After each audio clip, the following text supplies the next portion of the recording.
Hi, my name is Jeff Pagano, and welcome to Harpin on Rugby, where with the help of some fellow fans, I get the chance to harp on what's going on with Leinster, Ireland, and the wider rugby world. Well, for the past 6 weeks, we have, of course, been following the progress of Leinster in the URC.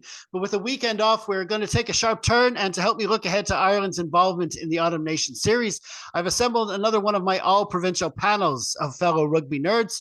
So let's crack on with meeting them, shall we? First up, representing Connacht, is the owner-operator of the excellent online entity known as the Second Row, earning his 17th Harpin cap. Welcome back to Mr. Pardick Kelly. Thanks, Jeff. Great to be on. It's been a long time, and Indeed. I can't wait to get stuck into November internationals. It's been a good URC season so far, and these internationals look like they're going to be really, really good. Absolutely. And next we have a Munster fan who dabbles in the content creation arts himself. He hosts a show in his own name as well as the Red Army podcast. He's here for the 9th time. Hello once more to Mr. Caolan Scully. Thanks very much for having me on, Jeff. It's great to be back. I can't believe it's 9 appearances now at this stage. That's the bit that's it. You're getting close to double figures, indeed. Yeah, honestly, that's it. I'll be at 50 the next. You're almost a veteran. Yeah, that's it. And last but certainly not least, standing up for the Ulstermen, we have someone who might only be appearing for the second time here, but he's also shared his thoughts many a time on the Red Hand podcast. Greetings to Mr. Jack Fogarty. Thank you very much, Jeff. Good to be back, and nice to dive into the Irish chat instead of the roller coaster that is Ulster rugby at the minute. So yeah, thanks for having me on. Okay, so now it's time to have a look more closely at what type of matchday squads we'll be looking to put out over the coming weeks. Now, with all respect to our other opposition, it's more than likely we'll be selecting our strongest available 23 for the opener against the All Blacks. So I asked Caolan to have a go at it, at selecting it, so the rest of us can pick it apart player by player. No, seriously, yeah, you posted your team on X on Sunday morning. Why don't you go through it for us? Yeah, I did. And it's only when I went back into my written down notes that I realized I may have made a couple of changes between those notes and the ones I put on Twitter this morning. Sorry, I refuse to call it X just for my own reasons. But I'll start off the front row. As Pardick said, it is a very aging out kind of group, but Porter and Furlong will play 70 plus minutes on Friday night, you would imagine, because they're that good. There's not many props in the world who can go 70 plus, so use them. They're two of the best in the world. If Ronan Kelleher is fit, I have Ronan Kelleher in at hooker. There's that question mark. We will wait and see on that one. Tyke Byrne and Joe McCarthy for me in the second row. I think they've been really good pairing. I think they've been a really good pairing on the defensive side of the ball in particular. I think Tyke Byrne went the entire Six Nations without a missed tackle, for instance, and McCarthy's defensive breakdown work was pretty solid. I didn't have Peter O'Mahony in originally, but watching him last night, he did not look like a 35-year-old who's coming off of an injury. He was everywhere. He was unbelievable. I think you start on Mahoney, you give him 55 minutes, give or take, and then you bring on someone else for that explosion off the bench. Josh van der Fleer and Ireland's new captain, Caelan Doris, alongside them.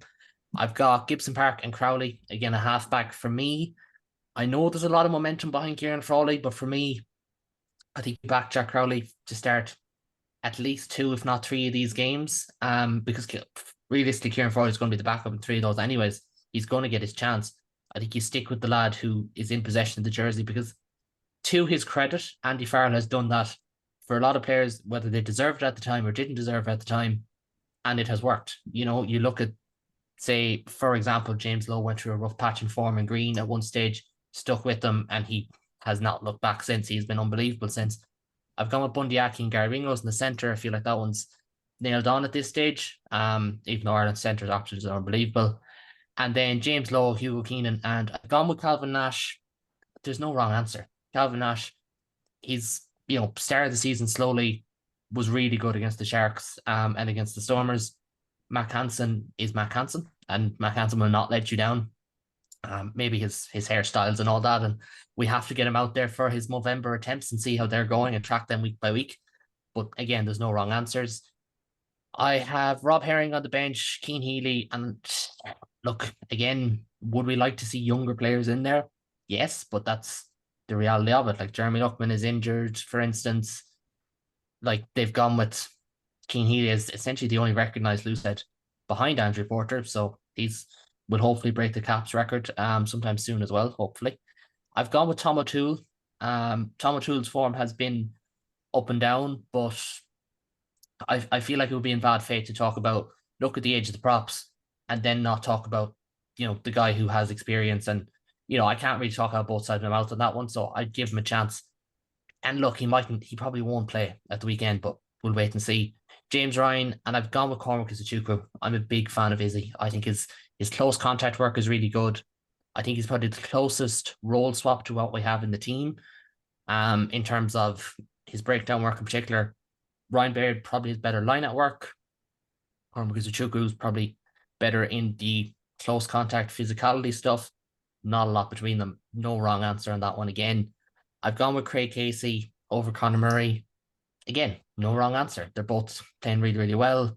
Gibson Park's going to start. It's about who's going to see it out. Kieran Frawley as the backup to Jack Crowley. And then I recognise that Andy Farrell likes having a centre on the bench, but I've gone with Mac Hansen. Now, again, to use that phrase, is there a wrong answer between Mac or Stu or Robbie or, even say someone like Jacob, for example, or Jamie Osborne? No, there isn't. They're all more than good enough. They've all proven themselves. I've gone with Mac. I feel like if you have Frawley and Hansen, probably has a nice balance to it as your kind of two replacement backs. Definitely a nice change of tack if you need to, even though realistic games aren't won like that off the bench. But as well as that, like, that's my team against New Zealand. I still want to see Izuchukwu, Boyle, Kendellen, Prendergast, Osborne, maybe even Bolton, for example. Trying to think who else are the fresh faces in there. Maybe even Gus McCarthy getting a run out. I still want to see all these guys, but for New Zealand, that's the team that I think has the best chance of beating the All Blacks on Friday night. Yes, I mean, it's an interesting choice, all right. I mean, that second test, well, I suppose the two tests in South Africa, we went without so many regular starters, and we had to do without them, but we still managed to do well down there. It showed just what options are there, and like I say, Calvin Nash did so well last year for the Six Nations when we were without Mac that I knew it wasn't a given that he would just come back to and go straight straight into the team. I don't think anyone was realistically expecting that. So and that's just one position. There's a lot of positions where players just came in and did a great job. So you like you say, the no wrong answer is really a key, and that's not a bad position to be in all 15 positions. What do you think, Jack? Yeah, not really. Couple of people I would maybe just throw in there, but more for the most part, pretty much agree with that. I mean, it kind of depends on how you want to attack the game in terms of the hookers. I have a weird prediction that I think we've rushed Ronan Kelleher back too quickly, and if he plays, he might get injured again. So do you start him and then bring Herring off? But then Herring hasn't played any rugby either. Should we start with Dave Heffernan, who's actually played and is playing pretty well, although he did knock out Ian Henderson, which I still haven't forgiven him for that yet. But it's a contact sport, hey. But yeah, like a couple of things. I think not to poo-poo Peter O'Mahony just as he loses the Ireland captaincy, but I think that we won that second test in South Africa when we went with the three second rows basically, and I do think, I just love having a big hybrid six, and I think Tyg Byrne is your guy for playing six and having Joe McCarthy and James Ryan. All three of them are ludicrous athletes, and probably all three of them could play 80 minutes if you asked them. So it gives you loads of flexibility. Now, do you then have Pete on the bench? I really enjoy seeing an experienced, especially Peter O'Mahony coming off the bench. You just have so much confidence that it's gonna be all right because Pete's there and he's gonna wind up the Kiwis, and you'll just get over the line. But obviously, I'd love to see Izzy in there in some way. But New Zealand first up, you're probably more likely to see Ryan Baird if you're going to go with another big sort of six lock on the bench to sort of bolster in the kind of 2021 jersey. So obviously, yeah, would love to see that. Yeah, the sort of the back line. pretty much picks itself. Although I'd probably say that Bundy didn't have his best couple of games in South Africa, but it's South Africa. It's bloody tough, and I'm not saying that Stu would have done made a difference, but like we say, we've got ridiculous stocks in the center. So Kaelin says there's not really a wrong answer.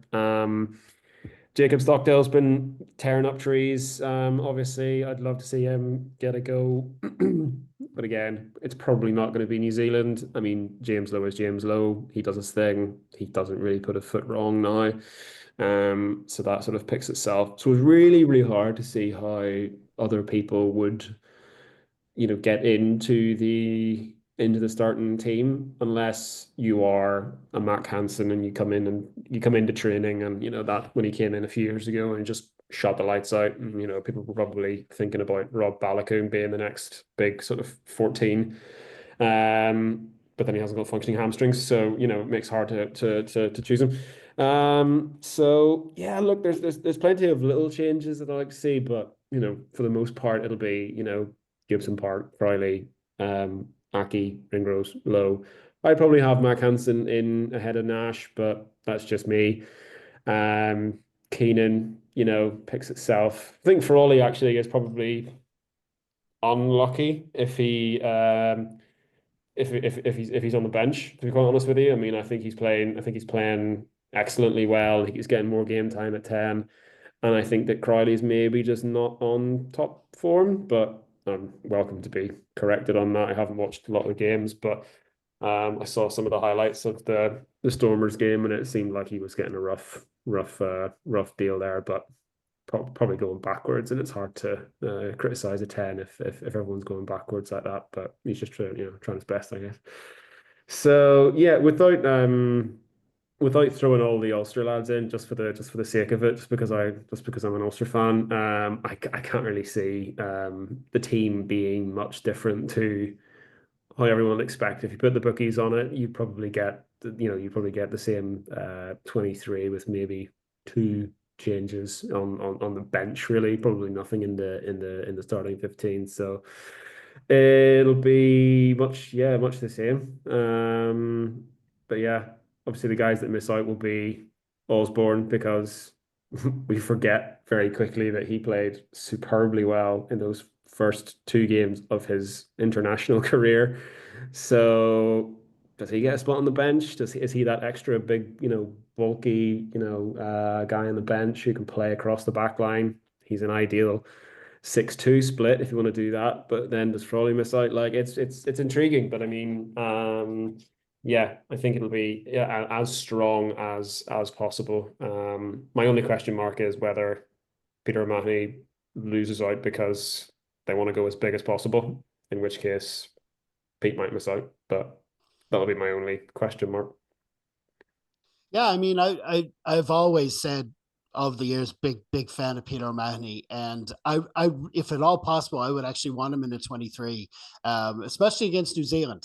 I think it's been said, you've said it before. He's got this knack of playing against them and bigging up his game. The one other thing I might say against starting him here is because it's Kylan Doris's first game as actual captain, so it might make sense just to have him on the pitch, just one known leader on the pitch. And like you say, there are other ways we can go. We can put Ty Bird at 6. Ryan Baird can play 6. There's other options you can have there, but still get the impact of Peter O'Mahony, not only coming on for 30 minutes at the end, but just being in the dressing room, being on the pitch when they're lining up for the anthems, all that stuff, all the way he raises the game of the players around him. He's a proven leader in that respect. So I'd want him involved. And when you look at the options that aren't in that 23, we've got 2 provincial captains there, amongst a lot of other options. So there's really a lot to choose from there. Padraig, what do you think? Yeah, kind of. I was a mixture between the 2 lads. Like I actually have Kelleher or Herring starting of who's fittest, but weirdly I've Hef on the bench because he's being used in that impact role for Ireland quite a bit. When he is in the squad, he comes off, he knows that role, and coming on at the same time with Finlay, you have the connection in the scrum. it's all those small little things as well that you can kind of point towards. That's an unspoken. I went the same with a heavy, especially after watching England New Zealand on Saturday even. Having Byrne, McCarthy, and Ryan on the pitch at the same time just seems to make sense against New Zealand. Get them going to a heavy carry game, hitting them hard. I think if we kind of have the three lads there, especially Byrne with his and Van der Fleur at the breakdown, I think it's definitely somewhere we can attack New Zealand and I think watching them there, that's why when I went, everything else in the back line is the same for me, but Mac starting because he gives Crowley the outlet of the second playmaker. I think a lot of people like focus very much on Nash's performance and Nash does well in what he does, but Mac comes in off his line and just creates that extra element of like, wait, what? That wasn't what was meant to be called.